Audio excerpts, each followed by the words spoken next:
안녕하세요. 이번 시간에는 V-Ray가 이제 업데이트가 되면서 새로 나온 신기능들을 좀 소개를 해드리려고 해요.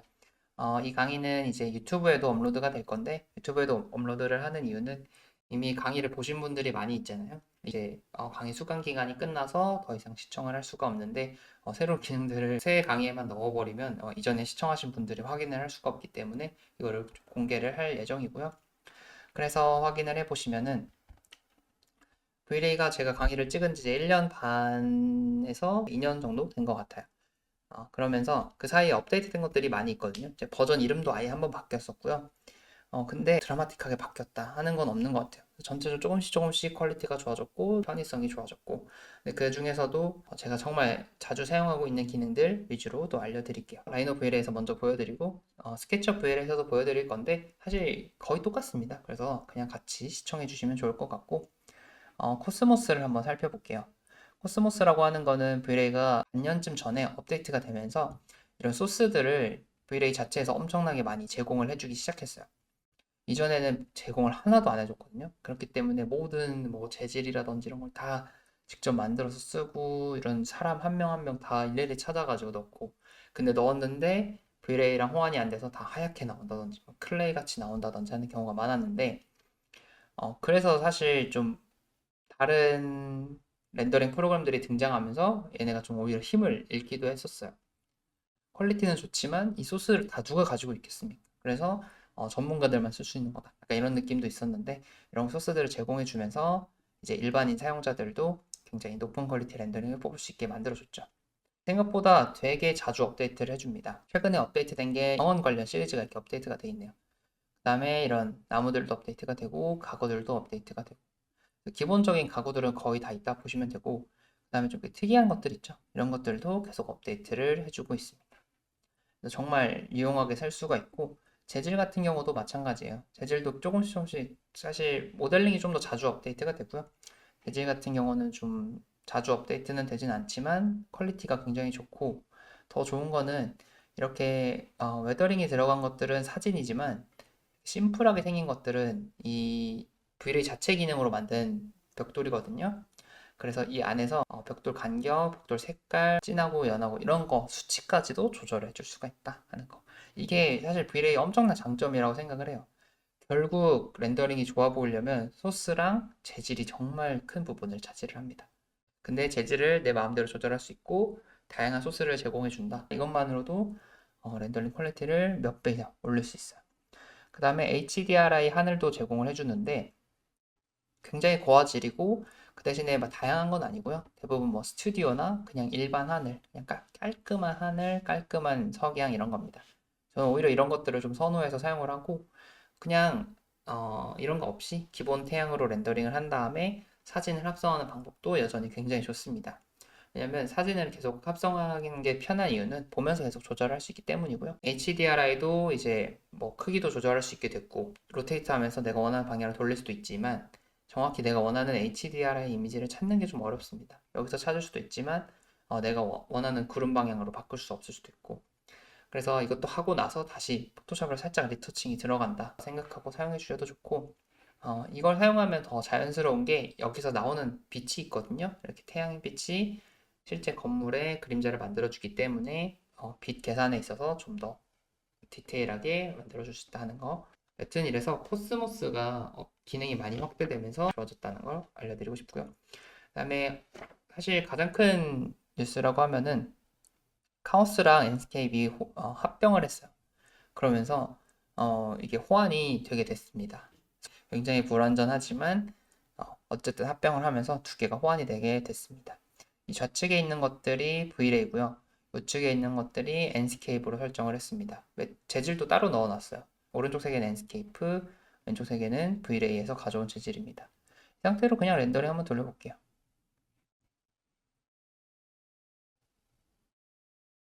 이렇게 보시면 재질이 다 호환이 되는 게 보이죠? 재질도 호환이 됐고 개체까지도 이렇게 들고 왔습니다. 엔스케이프 개체인데 V-Ray에서 좀 렌더링이 되고 있는 걸 볼 수가 있죠. 근데 이게 불안전하다고 제가 말씀드리는 이유는, 여기 보시면 사람이 3명이죠. 근데 모델링에는 4명이 있습니다. 이 사람이 날아갔죠. 이런 식으로 자연스럽게 이렇게 날아가 버리는 경우가 있고, 문제는 좀 반대의 경우에 있어요. 반대로 엔스케이프를 켜서 이 V-Ray 재질들이나 개체들을 볼 수가 있잖아요. 네, 이렇게 보시면 하얗게 나와버리는 경우가 있습니다. 근데 이게 또 어떤 경우에는 또 렌더링이 되기도 해요. 렌더링이 되는 경우도 있었는데 많은 경우에 안 되더라고요. 그래서 오히려 나는 엔스케이프과 V를 둘 다 사용할 거다 하시는 분들은 엔스케이프 개체로 다 이렇게 마무리를 해야 될 수도 있습니다. 근데 또 안타까운 게 코스모스에 있는 개체가 더 많아요. 그래서 개체가 더 퀄리티가 저는 조금 더 좋다 생각을 해서 이게 좀 아쉬운 부분이죠. 이것도 아마 추후에 이제 또 업데이트가 되지 않을까 생각을 합니다. 근데 재질은 보시면 굉장히 잘 됩니다. 근데 그래도 약간의 문제가 있는 거는 이 재질의 사진이나 크기 이런 것들은 잘 들어가지만 범프 맵이라든지 이런 추가적으로 우리가 넣는 것들이 많이 있잖아요. 리플렉션 맵이라든지 이런 것들까지도 완벽하게 호환이 되진 않습니다. 그래도 어쨌든 두 개 회사가 합병을 하면서 호환이 되게 됐고 그래서 나는 V-Ray로 렌더링을 찍은 다음에 엔스케이프로 영상을 만들 거다 하는 식의 방식도 가능하다. 근데 약간 수정이 필요하긴 합니다. 근데 또 문제는 둘 다 구독을 해야 돼요. 저는 둘 다 구독을 해서 사용하고 있는데 그러면 돈이 두 배로 나간다는 것도 좀 안타까운 부분이긴 하지만 이거를 또 나중에 합쳐서 판매하는 것도 나오지 않을까 생각을 합니다. 그다음에 가장 많이 사용하게 되는 기능인데 스캐터입니다. 스캐터라고 하면은 이런 면이나 뭐 곡면도 괜찮습니다. 내가 원하는 개체를 이렇게 랜덤하게 뿌려주는 건데 뭐 숲을 만들거나 아니면 사람을 엄청 많이 배치를 해야 된다거나 아니면 도로에 자동차를 많이 배치를 해야 된다. 이런 거 할 때 일일이 손으로 옮기면서 하면 되게 오래 걸리죠. 특히 숲 같은 경우가 정말 오래 걸립니다. 숲은 나무를 이렇게 하나를 가지고 어레이 하듯이 이렇게 복붙을 해가지고 가득 넣으면은 굉장히 어색해요. 그냥 크기도 좀 달라야 자연스럽고 회전도 조금씩 달라야 되고 나무 수종도 좀 더 다양해야 되고 이런 이유들 때문에 그걸 손으로 하면 굉장히 오래 걸립니다.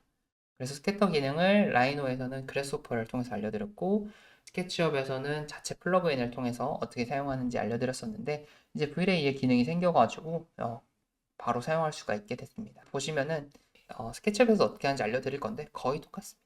클릭을 하시고 여기서 저는 이 아이콘을 그냥 사용을 하는데 마우스 왼쪽 클릭하시면 스캐터로 만들어주고 클릭하시면 스캐터에서 제거를 해줍니다. 그래서 클릭하면 뭐 따로 나타나는 게 없죠. 근데 에셋 에디터에 들어가 보면 여기 지오메트리 탭에 스캐터가 추가가 되어 있습니다. 거기서 애드 게스트를 해줄게요. 두 개를 넣어. 그러면 이렇게 빽빽하게 들어간 게 보이죠. 이 바운딩 박스로 설정을 해놨기 때문에 이렇게 선으로만 보이는 거고요. 너무 빽빽하기 때문에 덴시티를 살짝 낮춰줄게요.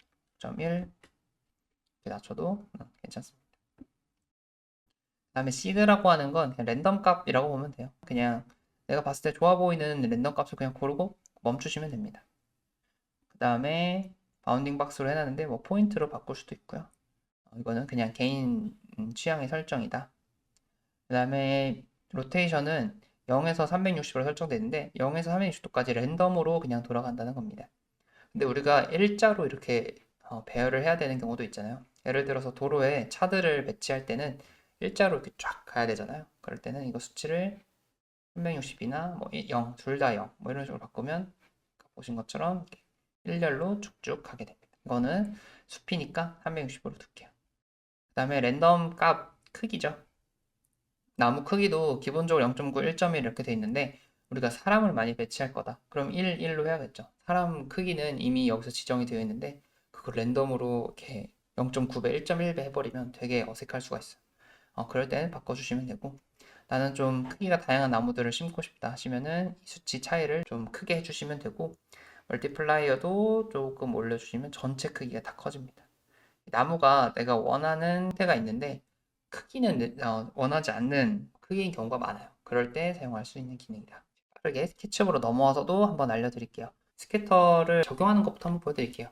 일단 사각형을 하나 그리고 사각형이 아니어도 괜찮습니다. 어쨌든 면이면 좋고 웬만하면 이 앞쪽 면이 위를 바라볼 수 있도록 해주시고요. 중요한 건 그룹을 꼭 지어주셔야 됩니다. 그룹을 지어야만 이 스캐터를 적용할 수가 있어요. 적용됐죠? 적용되면 여기는 이렇게 빨갛게 선이 뜹니다. 오히려 라이노는 아무 표시가 없는데 스케치업은 이렇게 표시를 해주죠. 스캐터 선택을 해주시고 또 마찬가지로 에셋 데이터 가서 캐릭터가 제가 선택한 게 맞는지 이런 식으로 체크 한번 해주시면 좋고, 애드 게스트를 해주도록 할게요. 근데 이것도 웃긴 게 애드 게스트 하는 방법이 좀 다릅니다. 여기는 게스트를 클릭하고 나서 여기서 이렇게 눌러줘야 돼요.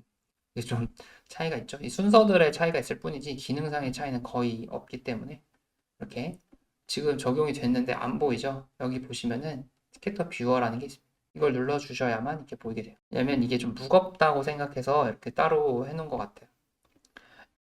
여기도 마찬가지. 옵션 다 똑같습니다. 0.1로 바꿀 수 있고, 예, 미리 보기 한번 해주죠. 뭐 크기도 바꿔줄 수 있고. 근데 이거를 또 끄면 이렇게 안 보인다는 거.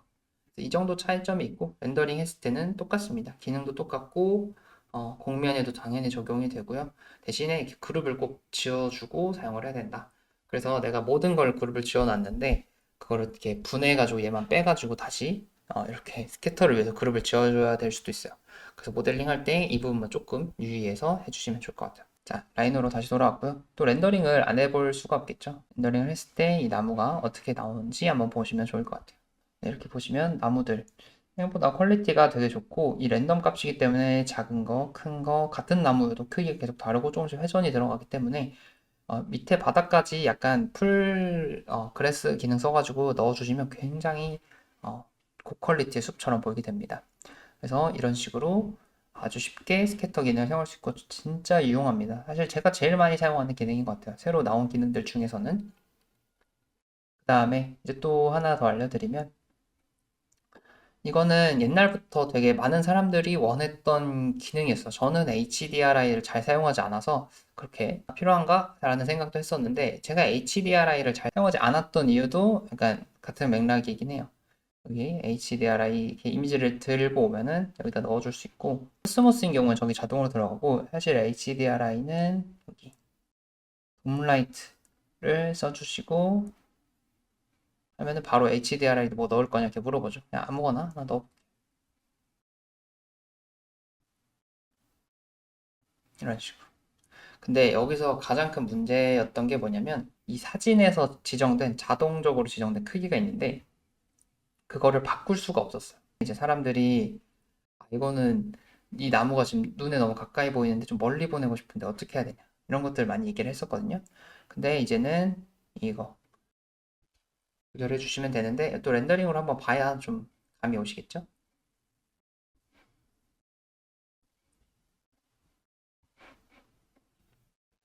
네, 이렇게 설정을 살짝 해서 가지고 왔고요. 보시면은 거의 아까 설정은 똑같고 지금 렌더링을 실시간으로 렌더링으로 설정만 바꿔서 왔습니다. 넣어서 보시면은 이렇게 이 값이 고정이 돼 있었어요. 그래서 이 오두막이 너무 가까이 보인다고 해서 뒤로 보낼 수는 없었습니다. 근데 그 기능이 업데이트가 됐는데 먼저 이 설정부터 살짝 알려드리면 배경이 좀 어둡죠. 그래서 인텐시티 이렇게 올려주시면 밝아지고요. 그 다음에 쉐입은 지금 반구로 돼 있는데 구로 바꿔주시면 바닥까지 이렇게 처리를 해줍니다. 바닥이 어떻게 처리되냐면 내리면 바닥이 살짝 떠 있어요. 이거를 어디다 놓든 살짝 떠 있습니다. 그 다음에 여기서 중요한 거 여기서 업데이트된 사항은 이 피니티 돔이라는 기능입니다. 눌렀을 때 보시면 돔이 사라진 거 아니야? 이렇게 생각하실 수도 있는데 사라진 게 아니라 엄청 작게 들어간 겁니다. 50이란 숫자가 너무 작아서 그런 거고 이거를 10,000 정도로 한번 키워볼게요. 그럼 되게 신기하게 이렇게 공간이 생겨나기 시작합니다. 2만으로 키워볼게요. 키울수록 점점 돔라이트를 배치한 걸 중심으로 이렇게 생기기 시작해요. 잘 보시면 이렇게 바닥을 놓고 렌더링을 하면 이 차량들이 이 숲속에 서 있는 것처럼 보이게 되죠. 그래서 이렇게 돔라이트를 쓰면 쉽게 이런 방식을 사용해 줄 수가 있다는 거. 그 다음에 뭐 높이도 당연히 조절해 줄 수가 있고 아까 같은 경우는 아래가 이렇게 좀 문제가 있었죠. 그거는 높이가 너무 낮아서 그런 건데 이 높이 값도 좀 적당히 조절해 주면서 이런 부분들 상쇄해 줄 수 있고 보통은 바닥을 쫙 깔고 사용하기 때문에 이게 좀 아쉬운 부분이긴 하지만 이런 것도 다 어느 정도 조정이 가능하다. 이렇게 보면 되게 신기하죠. 이렇게 반구 모양으로 지구 밖에서 보는 것처럼 할 수가 있고 이게 이미지가 생각보다 화질이 괜찮기 때문에 지금은 저화질로 렌더링을 하고 있어서 그렇지만 화질이 괜찮기 때문에 렌더링 하고 나서 지금 보면은 이 사람들이 주차장에다 차 세우고 이 숲으로 놀러 가는 것 같은 뭐 그런 느낌도 쉽게 만들어낼 수가 있죠.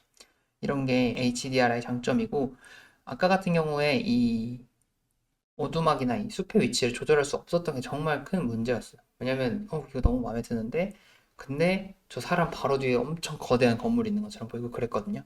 근데 이거를 이제 피니티 돔이라는 기능을 통해서 조절할 수 있게 되면서 HDR의 기능을 더 다양하게 사용할 수 있게 됐습니다.